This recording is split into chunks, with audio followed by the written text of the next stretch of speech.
Live from Fargo and serving you on TV, online, and on the go. This is Valley News Live at 6. We begin with breaking news tonight on a story coming out of South Fargo. Police are asking for your help in identifying this woman who they say is involved in an ongoing investigation that put Fargo Cass Public Health under a lockdown earlier this afternoon. Authorities say the lockdown happened because the envelope the woman brought in wasn't addressed to a specific person who worked there and contained an unknown substance inside. The Fargo Fire Department is working to test that substance to figure out what it is. If you know who she is, you are asked to call police right away. My daughter was a very, very well-liked child. If this is so extreme for somebody like her, what is it like then for other kids who are struggling? So it was really a first-hand look at the bullying issue for me.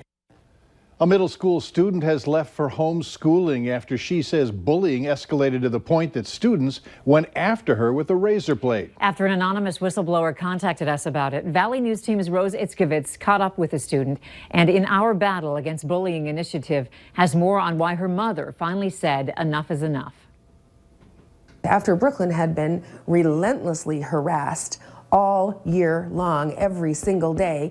8th grader Brooklyn Partlow went from loving school. I would never want to miss a school day or even a class period. To dreading it. I was thinking to myself 7 hours of torture. All within one school year. Every class period, someone would have something to say to me that was just totally uncalled for. She thinks it started when she became school president. They would be like, I don't see why she got student council president and this girl didn't. Her mom, Kristen Partlow, says Brooklyn tried to stick it out. She was very tolerant and very kind and always was making excuses for them. Partlow says the school didn't exactly do nothing, but she felt its solution of talking it out wasn't effective. The kids would say what they felt like the interventionist wanted to hear, and then they'd leave that room and laugh about it and make fun of her in the hall. Then in late February, things became dangerous. I was sitting on my desk alone because no one wanted to be around me. 2 boys came up to her during a free period, taunting her with a razor blade. And so they took my leg and they cut me, and it started to bleed really bad. I went down to the nurse's office.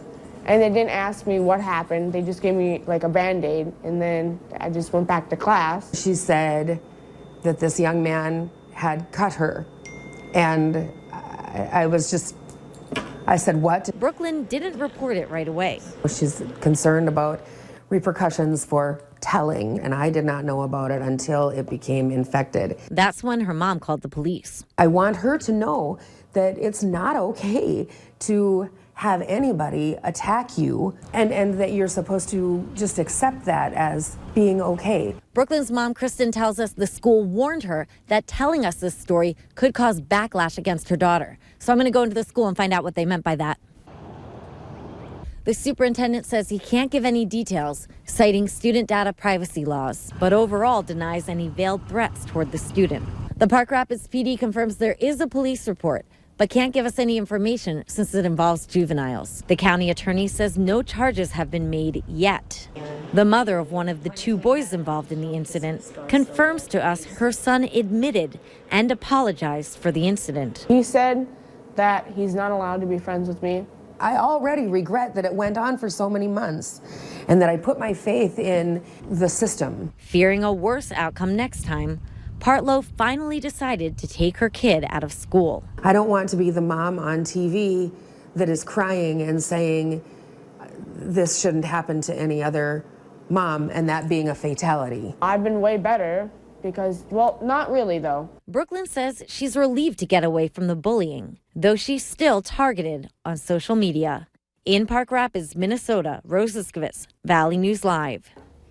Kristen Partlow says of the 2 boys who attacked her daughter, one apologized and gave her money for ripping her pants. The other never apologized. She worries the school is doing a disservice to Brooklyn's bullies by not properly addressing the issues that caused them to lash out in the first place. If you need help with an issue in your community, call our whistleblower hotline, 237-6576, and leave your tip. A member of our investigative team will get on the case and go to work to expose the truth.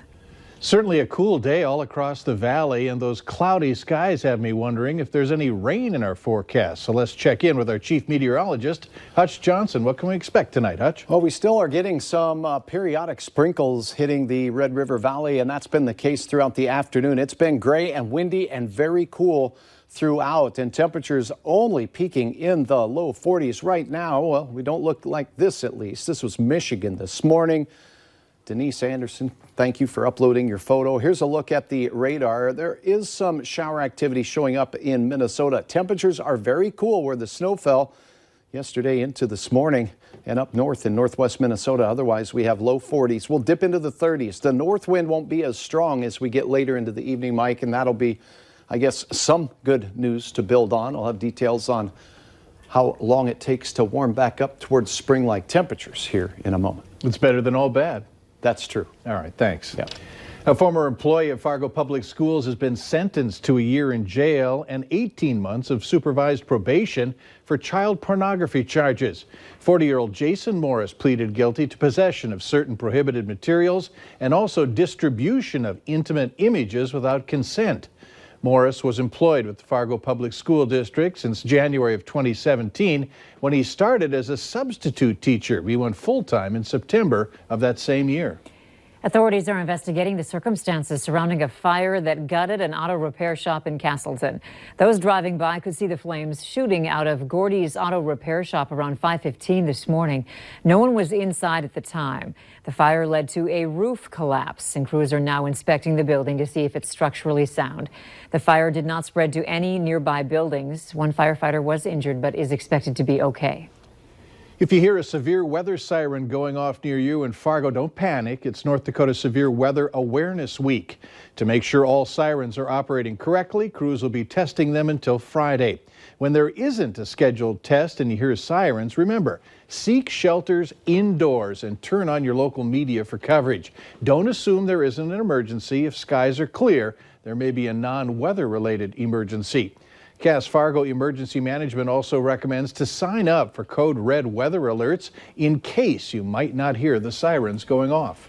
It is the 25th anniversary of National Infant Immunization Week, which is observed from now through May 4th.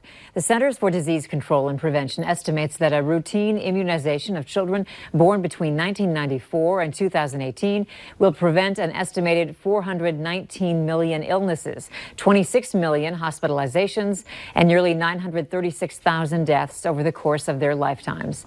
If you have questions about infant or childhood vaccinations, contact your healthcare provider or Fargo Cass Public Health. North Dakota's health department has launched a new tool to help screen people to see if they should be tested for sexually transmitted diseases. It's called Know Your Risk, and it asks 10 questions and will tell you if you need to get checked for any potential STDs. Department data shows that from 2017 to 2018, there was an 8% increase in chlamydia, a 6% increase in syphilis, and a 42% jump in gonorrhea. About 3/4 of our chlamydia cases had no symptoms, and just over half of gonorrhea cases didn't have symptoms. So we really want to base it on the screening recommendations and their risk and getting screened, because they are curable with antibiotics.